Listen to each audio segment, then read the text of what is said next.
Hello, everyone. Thank you for joining us. We are going to be resuming interviews on YouTube, but you can also catch this conversation on my podcast, District of Conservation, today. We're really thrilled to be joined by newly elected and rather sworn in Texas Land Commissioner Dawn Buckingham.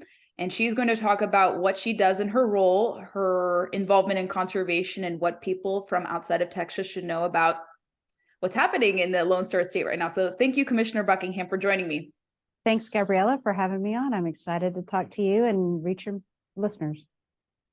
Could you explain your background to my listeners who are unfamiliar with your past political experience? Because in Texas, you were previously a state lawmaker, but I'd like you to kind of explain your background if you can.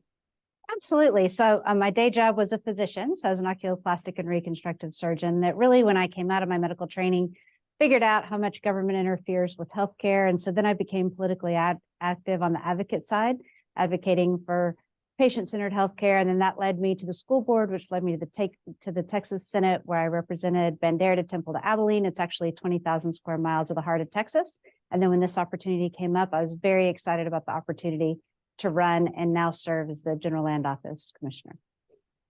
What does the Land Commissioner of Texas do in specificity? Could you elaborate on that position, please? Absolutely. So the General Land Office actually predates the governor of Texas. So when we were a sovereign nation and we were transitioning to a state, we had to figure out who owned what after we had lived under all those flags with overlapping, for example, Spanish and Mexican land grants. And so we became the keepers of maps, the guardians of Texas history, and the steward to what is today 13 million acres of state land. And our forefathers were smart enough to set aside that land to generate revenue to fund education. So we fund education, the Permanent School Fund. It's a $50 billion fund for public education. We help with the permanent university lands and fund education at UT and A&M. We run the Veterans Land Board, where we have low interest rate mortgage loans for our veterans who want to buy a house, buy land, or renovate their house. We do everything on the coast, all the coastal restoration, and we do everything HUD related for the big disaster recovery. So really helping our Texas recover from big fires, floods, and hurricanes. So we do a lot that touches every Texan's life every day. Does that also include overseeing the development of oil and gas on state lands as well? We do. We're the largest mineral owner in the state, as well as being the largest landowner. So we're a very big part. I say that this is the tip of the spear in protecting our oil and gas, our border, and our history from what the left is trying to do. Could you explain some of the threats to, obviously, the oil and gas industry and how it's affecting Texas, because it is one of the largest producers, and for the foreseeable future, Americans are still going to increasingly rely on traditional energy sources. So how have these policies federally affected you all in the Lone Star State, you would say? Well, the good news is that we have very little federal land in Texas, so the feds haven't been able to shut down oil and gas here like they have everywhere else in the country. It's why Texas right now is leading the nation in oil and gas production. It really cannot be overstated how important energy independence is. And so many people don't realize that oil and gas, I mean, it's the chair you're sitting on, it's the makeup you put on your face. It's a component of our everyday lives, not just energy. And we saw last winter with the Green New Deal policies in Europe, we had tankers of Texas liquefied natural gas that had already gone through the Panama Canal. And had to turn back around and go rescue Germany from all of their Green New Deal policies. So it's an important component for all of us, and we're going to continue to fight that fight. Could you touch on some of the stuff you've been working on pertaining to the coast? Because you were mentioning that, and I've seen some photos of you visiting some marine life. So talk about what are some of your priorities, especially on the coast, and we can talk about other priorities elsewhere as well. Sure. You know, Texas is unique in that we own 3 marine leagues out into the Gulf of Mexico because we were once a sovereign nation, which is roughly 10.3 miles.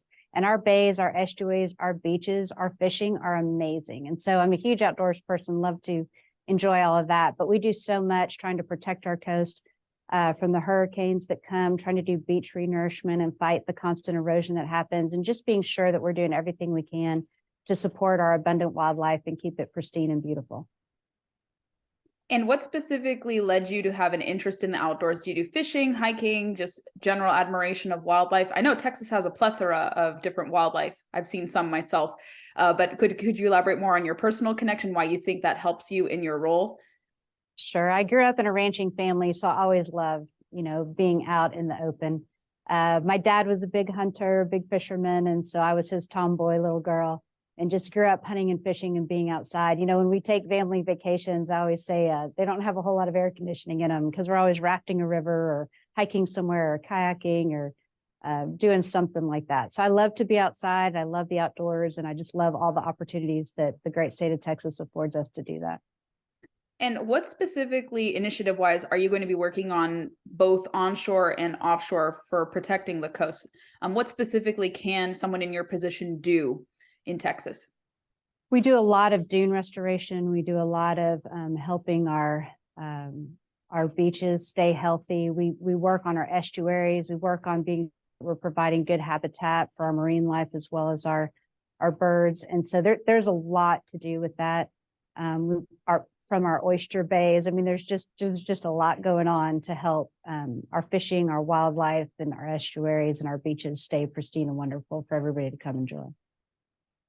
I often ask center-right politicians about this kind of refrain. So I've done a lot of lectures across the country, and I'm not the only person who talks about this, but a fun, I would say, expression that a lot of conservatives are starting to say is conservation is conservative. Why do you think, I gather you agree with that statement. So how do you think elected Republicans, whether they're in state positions or federal positions, how can they better articulate that message? Because we see with different environmental crises happening from a supposedly environmentally friendly administration happening, where can Republicans come in going off of what they do for land stewardship, ranching, cattling, hunting, fishing, and kind of recapture that perspective about being pro-stewardship? Sure. The first people to start talk about conservation and how to maintain and preserve our amazing wild spaces were the people who were out there hunting and fishing. So to me, it naturally follows. You want well thought out, even-handed, good policies that actually help the environment, not political talking points that make people think you're helping the environment when you're actually not. I'll just pick on wind turbines for a minute. But, if you go by West Texas and you look at those wind blade cemeteries, I mean, they can't be ground up. They have to be put in the ground whole. For Texas, we're a little unusual for the rest of the country. Our peak energy use is usually in August when it's so hot. And when it's hot here, the wind stops blowing. And so you have to take everything hand in hand. You not get too lopsided with anything. But again, I think you need to look at the overarching general principles and just be sure you're supporting Mother Nature and our wild places in a good way and not just in a political marching point way that isn't actually doing what you think it is. Do you think Republicans can expand on that message and go on the offensive and say that they are the true conservationists? Because there are a lot of people in the middle who are kind of looking for leaders. They may agree with some Republican talking points, they may not in some other areas, but it seems like on the federal side, especially, and in some states, many kind of feel hopeless about lawmakers on the other side of the aisle, sometimes not representing their interests to safeguard hunting and fishing opportunities, balance use. So what do you say to people who are looking to potentially Republicans to lead on this front or to get reassurance from them here? Well, I would just say take Texas for an example. We're one of the largest producers of green energy as well as oil and gas. That was brought about by policies of a series of Republican governors. So again, everything has a niche. Just don't think that that one way is the only way. Artificially shutting down oil and gas, it's really, when we see the effect that that's had in the rest of the country and how that's increased our oil prices and increased inflation and increased the prices of our groceries, that's not the way to go right now. It's actually hurting our families who are on the borderline and struggling the most. And so what we want, again, are just well-balanced, good policies. If you look at oil and gas production, you go out to the oil patch and you see that we've got lots of good regulations that ensure that it's done in a good environmentally sensitive way. And then you go look at a strip mine where they're mining the rare earth minerals that are required for every battery we need in an electric vehicle and the components of solar panels. And you think about the landfill consequences of solar and wind in a lot of ways. And so I would just tell everybody, take a breath and step back and see where can we move?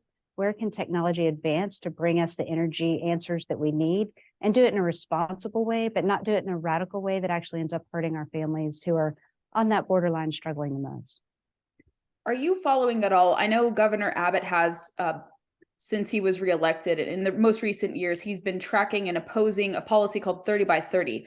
Is that proposal from the Biden administration affecting your position or raising alarms for you to talk to your constituents about? I'm not sure if you follow it, but if you are familiar, feel free to answer. 30 by 30 is horrifying to me. So the Biden administration wants to bring 30% of each state under government control, which basically means that the government can tell you what you can and can't do on your property. And these are people who think that the cows walking across your pasture are polluting, not just the natural gas they emit, but also the dust that they kick up as they just walk across the pasture. And so what the Biden administration is doing with this policy is actually kind of hoodwinking property owners into thinking they're getting a conservation easement on their property. But in the end of the day, the federal government is controlling everything that those property owners can and cannot do on their land. If you've been a property owner, you've been on a ranch, you realize pretty quickly how those policies really do not help Texas and are just big government trying to squash the little landowner.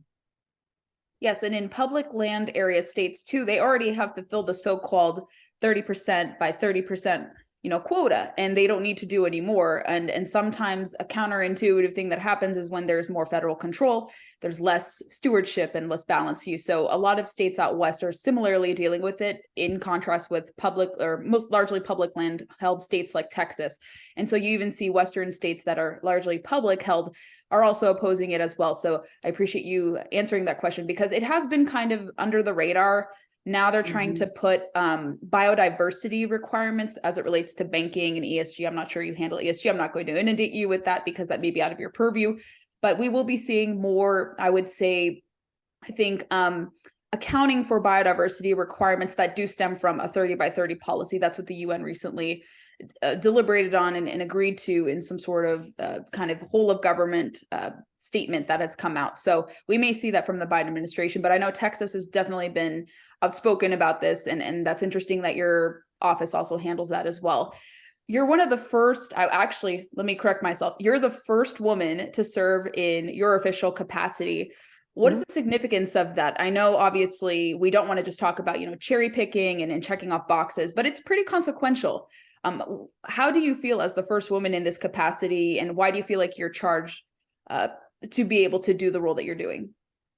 Well, it's an honor to be the first woman. I happen to be by far the most qualified candidate in the race, as being the only one who'd served an elected office. But I believe in picking the best candidate, irrespective of gender or race or identity, I guess, these days. But it is an honor to be the first woman. I do think I bring an intensity and a mama bear perspective that maybe wasn't brought here before, over our love of our great state of Texas and our lands. And so when you look at what this job does, from funding education to taking care of our veterans to stewarding our lands, it is a perfect fit for me. And I'm just really honored to be able to be in this position. What are some of your favorite outdoor places in Texas to visit? I know you guys have Big Bend National Park, you have the Guadalupe River, you have a lot of different places to explore. I haven't yet fully explored all the places I'd like to in Texas, but I know you guys offer a plethora of different outdoor activities. But what tends to be your favorite place to visit? I love every corner of Texas. In the far northeast Texas, kind of by Shreveport, you've got Caddo Lake, which is the biggest cypress forest, I believe, in the whole world. It's an amazing place. All along our coast, our bays and estuaries and beaches are amazing. And it's funny, a lot of people, when I was growing up, they're like, oh, Texas beaches, maybe not so great. But the more I go to other beaches, the more I just really appreciate what Texas has. We have the mountains in West Texas. The Texas Hill Country is gorgeous. I just love every part of it, and every part of it is accessible and you can get out and truly enjoy it, which is one of the things that makes Texas so special. Is there anything else you want to mention about what your office is working on, what people outside of Texas can look forward to in terms of your work and some of the efforts you're going to be doing? My general theory for this agency is that we're supposed to serve the people that we're supposed to serve, and we're supposed to do it well. So we're going to be doing that, and that's the metric by how we proceed on every issue, is just who are we supposed to be serving and how do we best serve them. But on a national front, Texas has just delivered the largest disaster recovery of any of our nation of any time, with Hurricane Harvey that affected over 49 counties and billions of dollars. And so we're actually bringing to the federal level, and the benefits of some hindsight and just kind of that realization that some of the federal policies actually cause more problems than they help to cure. And so we want to bring that perspective in and get a cooperation among the coastal states, the states that experience hurricanes, and be sure that we have the right policies federally, that when our folks have endured a natural disaster, we're actually in there helping them as quickly as possible, as responsibly as possible, and getting them back on their feet. Wonderful. It has been such a pleasure to chat with you, Commissioner Buckingham. And I will encourage my listeners and viewers to connect with you. We'll include all the appropriate links to your office, your personal social media accounts, so people can follow what you're doing. Thank you so much. And I hope we can revisit again in the future. I'll look forward to talking with you again soon. Thanks so much. Have a great day.